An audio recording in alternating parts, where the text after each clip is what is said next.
Bismillah ve salatu ve selamu ala Resulillah ve ala alihi ve sahbihi ve men vala. Muhammed ibn İsmail el-Bukhari rahmetullahi aleyh Sahih Bukhari namlı kitabıda hayız münasebetlik babda to'xtalib mundaqdaydi. Yaratılgan ve yaratılmagan degan bir ayetni keltirdi. Bu ayet emniyette Allah subhanahu ve taala Kur'an-ı Kerim'de balanınki yaratılış jarayonini so'zlagan bir ayet var. Shuningki şu ayetninki şerisi yoki tefsiri desek bo'ladi bu ayetni amaliyotda. Şu ayetin naqli qilib bilan muhallaqatin va g'ayri muhallaqatin deb bilan şu oyatdagi iboratni bu yerda ayrim kesib bilan elib bu bab qilib bekitgan. Ham nemishqa Imom Buxoriy rahmatullohi alayhi bu yerda yaratilgan yoki yaratilmagan bola degan mazmundagi bu oyatni yaqib deganda, yani bu hayzga munosabatli. Ayol kishi hamildor bo'lgan vaqtida bu hayz ko'rmaydi, odat ko'rmaydi. Bu ayolniki odati bu bolaga ozuqliqqa aylanib ketadi. Shunlashqa bu ayol kishining hamildor vaqtida hayz ko'rmaydigan tarafni kuchlantirgan asosda Imom Buxoriy rahmatullohi alayh bu uchurni bizga berish uchun bu oyatni kelgan bu yerda baqda. Endi bu oyatdagi muhallaqatun va g'ayri muhallaqa degan nima deganda bir qism ulamolar muhallaqa degan yaratilib bo'lgan, to'liq yaratilib bo'lgan shu bolayotgandiki bovoq yoki bola deb bunda tasvirlagan. Bunda hech qanday ayb nuqson bo'lmagan. Va g'ayri muhallaqa degani uningki yaratilishi qo'l, a'zo, putlari, 5 a'zolari to'liq bo'lishdan burun bo'ydan ajrab ketgan, tushib ketgan bola yoki bovoq deb manda tafsir qilgan ulamolar bo'lgan. Biroq bugungi ilm fanniki taraqqi qilishi bilan texnik inchga tadqiqotlarniki ilib berilish asosida bir qism musulmon ulamolar tibbiy tadqiqotningki natijasiga ko'ra ular mundaq degan. Yoki muhallaqa va g'ayri muhallaqa deganimiz insonning badanida nurg'un hujayralar bor. Bu hujayralarniki bir qismi bularniki belgilik vazifasi bor. Alloh tarafidan bekitilgan vazifasi bor bu hujayralarning. Bir qism hujayralar bor, bularniki vazifasi taqsim qilinmagan, vazifasi aniq bekitilmagan. Bu undaqda badandagi o'shqchi hujayralarda mana shu vazifasi bekitilmagan o'shqchi hujayralarni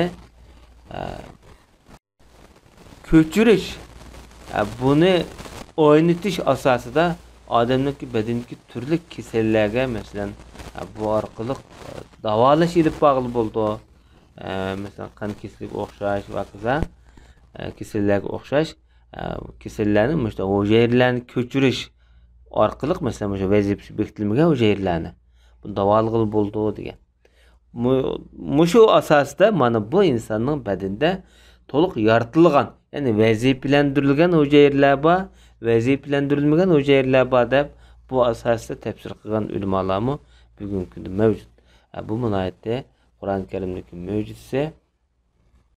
Bir qism ulamolar bo'lsa bu yerda muhallaqa va g'ayri muhallaqa yaratilgan, yaratilmagan degan iboratni 5 a'zoyi to'liq yaratilgan ne biz muhallaqa deymiz. Ammo ota-onasining gen, xarakter, mijozni tatgan taraflarini buni g'ayri muhallaqa deymiz deb bu qarashni yoqlagan, bu jihatni tafsir qilganlarmi mavjud. Ammo islom ulamolaridan Ibn Usaymin rahmatullohi alayhiniki tafsirida bu insonniki yaratilishi masalan bir qancha bosqichga bo'lindi. Masalan onaniki bolayotibdi. Bu jarayonda bolaning yetilish jarayoni o'xshash bo'lmaydi. Bir qism bolalar masalan shu chaynab tashlatilgan go'sht holatida, masalan go'sht holatida buningga qo'l, bir qism a'zolar chiqishga boshlaydi. Bir qism a'zolar chiqmaydi. Ya'ni demak shu yetilish jarayon o'xshamaydi bu jarayon degan qarashni yoqlagan.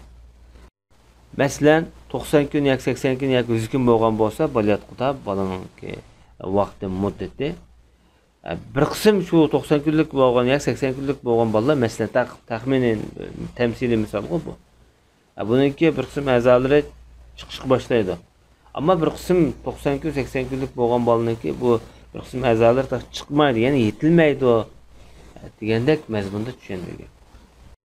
Bu 318 numaralı hadis İmam Buxoriy rahmetullahi alayh bizga Musaddad hadis so'zlab bergan edi deydi. Musaddad ibn Musarhat nomi bilan boshlanib o'tgan mashhur İmam Buxoriyning ustozlaridan. Bu zot deydi bizga Hammad hadis so'zlab bergan edi deb shunday deydi. Bu Hammad ibn Zayd al-Basri nomi bilan boshlanib o'tgan bu odam. Bu odam deydi bizga bu odam yoki Ubaydulloh ibn Abi Bakr degan kishidan rivoyat qilyapti. Ubaydulloh ibn Abi Bakr Enes ibn Malik radhiyallohu anhu'niki nevirleri yani evlatlarındaki biri. Bu kişinin tercümanlığın başta ülke. Ebu Muaviyet el-Ensari namıdan başta. Bu zat üzerindeki çoğun babası Enes ibn Malik radhiyallahu anhu'da rivayet kılıdır. Bu kişi Cenab-ı Resulullah'dan rivayet kılıp mındak. Peygamber sallallahu mındak degan. Allah subhanahu ve taala şu ayollarının balyatısına bir perishtini muvakkal qilgan deydi, topshirgan, unga mas'ul qilgan. Demak, bu yerda har qandaq bir harakat Alloh subhanahu va taoloninki qudrat ilmida bayon qilinib turdi-da, Allohga bilinib turdi degan bo'ldi. Masalan, shu bolaning harakatlanish, qo'zg'alish degandek avvaldir.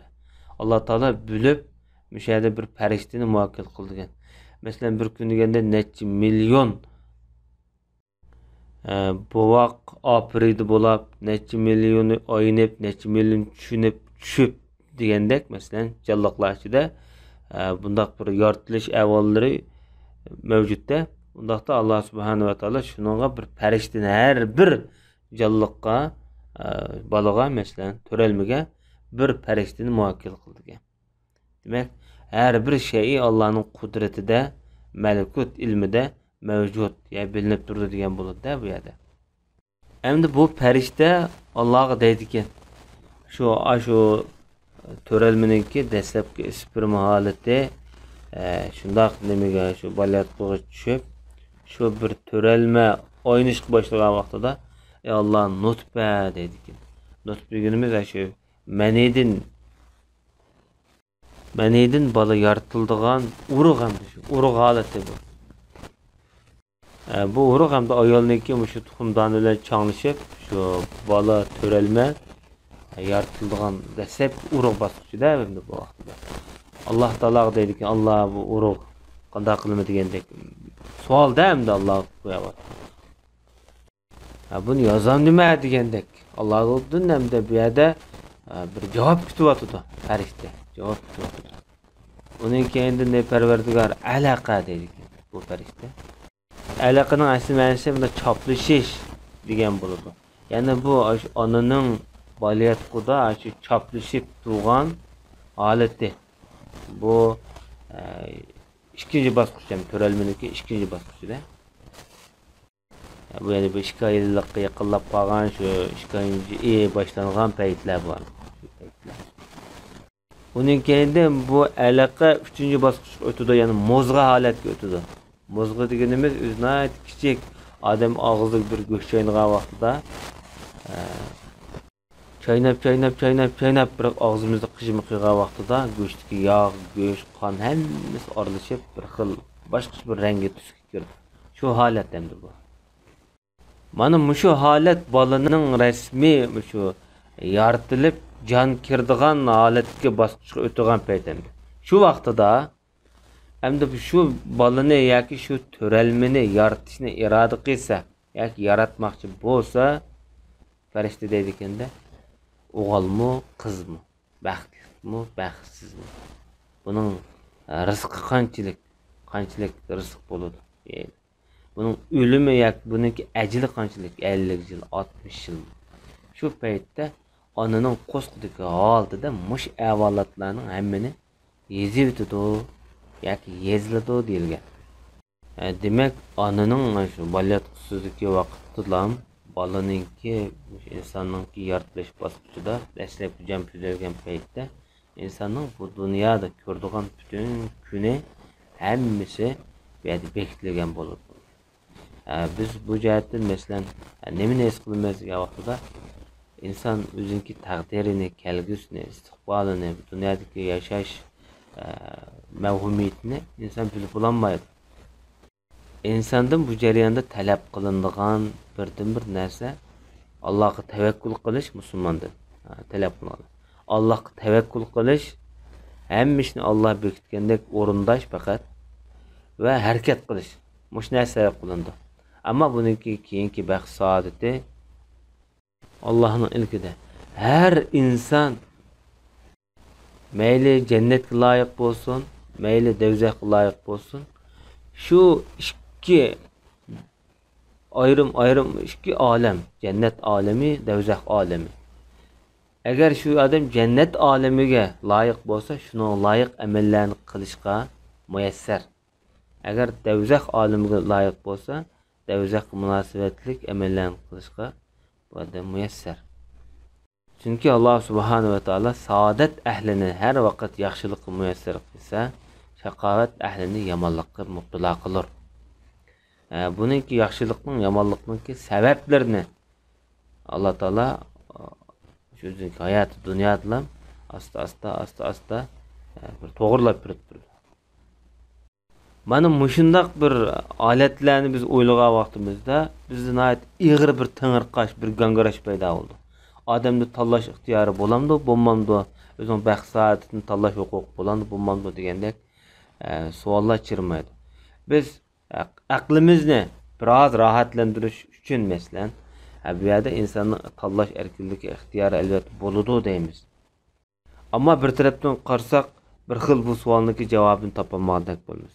Ammo shu vaqtda bizningki faqat topilgan javobimiz nada degan vaqtda aqlimizdan hal qilgan holatda o'zimizni Xudoga topshirib,